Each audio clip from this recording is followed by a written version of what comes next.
বেঈমান কসাই। এক গ্রামে ফজল নামে এক কসাই থাকত। পুরো গ্রামে একমাত্র ওই এই কাজ করত।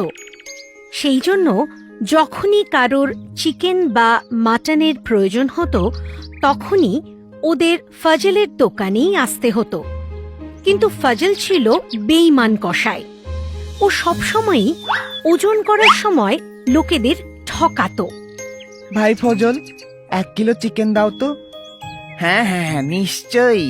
কি ব্যাপার মদিন ভাই, আজ তুমি খুব খুশি দেখছি। আজ আমি 12 ক্লাস পাস করেছি, তাই মা আজ কষা মাংস বানাচ্ছে।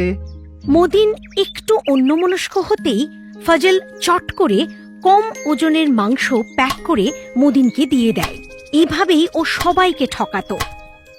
বাহ, এ তো বুঝতেই পারেনি আমি এভাবেই অনেক টাকা রোজগার করে নেব। একদিন এক সেপাই ফজলের কাছে এলো। ফজল, কাল সকালবেলা মন্ত্রীর বাড়িতে 25 কেজি মাংসের দরকার আছে। এই নাও টাকা। কাল সকালবেলা সবার আগে মন্ত্রীর বাড়িতে মটন পৌঁছে দিয়ে আসবে। ঠিক আছে, আমি দিয়ে আসবো। ফজল স্বভাব দোষে শুধু 20 কেজি মাংসের জোগাড় করে মন্ত্রীর বাড়িতে দিয়ে এলো।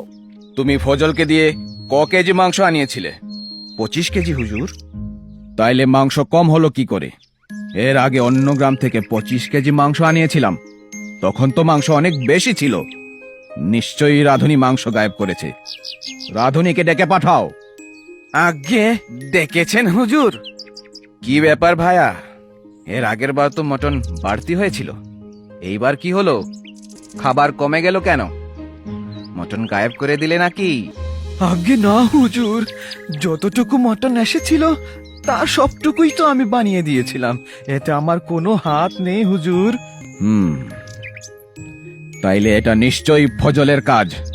ফজলকে ডেকে পাঠাও। ফজল মন্ত্রীর কাছে এলো। ফজল, তুমি আমার সাথে বেইমানি করেছো, এর শাস্তি তোমাকে পেতেই হবে। দোহাই হুজুর, আমায় ক্ষমা করে দিন, আমি আর কখনো এরকম কাজ করব না। কিন্তু মন্ত্রী মশাই ফজলের কোনো কথাই শুনলেন না। রাজার কাছে নালিশ করে ফজলকে জেলে পাঠিয়ে দিলেন।